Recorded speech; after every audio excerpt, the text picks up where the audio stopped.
Kepala Biro Administrasi Pembangunan, Karo Adpem, Setprov Papua Barat, Onasius P. Matani menyatakan bertanggung jawab atas surat pemberitahuan efisiensi APBD 2025 yang ditujukan kepada bawahannya. Matani menjelaskan bahwa surat pemberitahuan efisiensi dimaksud bersifat internal, Biro Adpem sama sekali tidak mencantumkan nama dan atau mewakili perangkat, OPD, lain di lingkungan Pemprov Papua Barat. Hal ini diutarakan Matani sebagai klarifikasi terhadap berbagai opini publik yang terus berkembang setelah surat internal Biro Adpem viral pada Sabtu 15 Februari. Sebagai Kabiro Adpem, saya bertanggung jawab penuh atas surat tersebut karena bersifat internal, tidak mewakili OPD lain serta, bukan, atas perintah PJ Gubernur maupun PJ Sekda, kata Matani kepada wartawan di Manokwari, Sabtu petang. Menurut Matani, surat dengan nomor 0001-520 Pro Adpem I 2025 tertanggal 14 Februari 2025 bersifat internal lingkup Biro Adpem diinisiasi merespon hasil rapat bersama PJ Gubernur dan para kepala OPD tentang efisiensi APBD 2025 Papua Barat sebesar Rp200,32 miliar. Jadi surat tersebut berlaku internal, menyangkut rencana penataan keuangan dan tenaga harian lepas, THL, Biro Adpem sebagai langkah cepat, responsif, terhadap instruksi Presiden dan Menkeu yang ditindaklanjuti di tingkat Pemprov Papua Barat, ujarnya.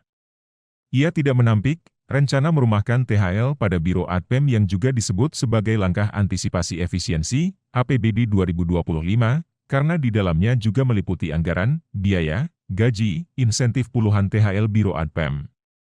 Ini yang perlu dipahami, bahwa dirumahkan bukan berarti diberhentikan, dipecat, namun ini saya bijaki dengan akal sehat untuk melihat kondisi keuangan Biro Adpem pasca keputusan efisiensi anggaran di seluruh OPD, imbuhnya. Karena untuk melakukan efisiensi anggaran, sebut Matani, tentu masing-masing kepala OPD selaku kuasa pengguna anggaran, KPA, bertanggung jawab, dan wajib melakukan antisipasi terhadap dampak dari efisiensi anggaran satuan kerjanya. Saya tidak mau kelak berada dalam posisi sulit, bila mana tidak mengambil langkah antisipasi sejak awal jika anggaran 2025 di Biro Adpem tidak bisa mengakomodir hak, insentif, semua THL, katanya menjelaskan. Jika hal ini dipaksakan tanpa melakukan antisipasi, kata Matani, tentu mengakibatkan defisit anggaran dan ketika terjadi defisit, siapa yang akan bertanggung jawab untuk membayar insentif para THL? Jadi saya pastikan kembali, surat pemberitahuan tersebut berlaku, hanya, lingkup Biro Adpem di bawah kewenangan saya selaku Kepala Biro, katanya lagi.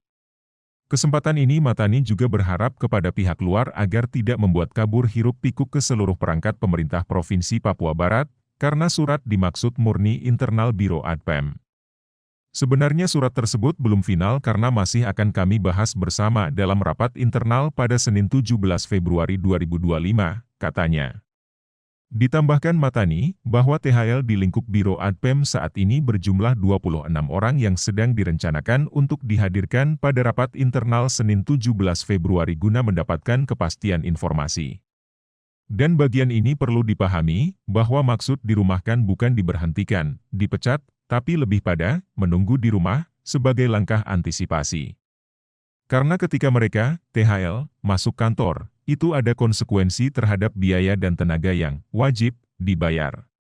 Sehingga bagian ini yang saya anggap penting dan menjadi alasan dikeluarkannya surat pemberitahuan internal tersebut.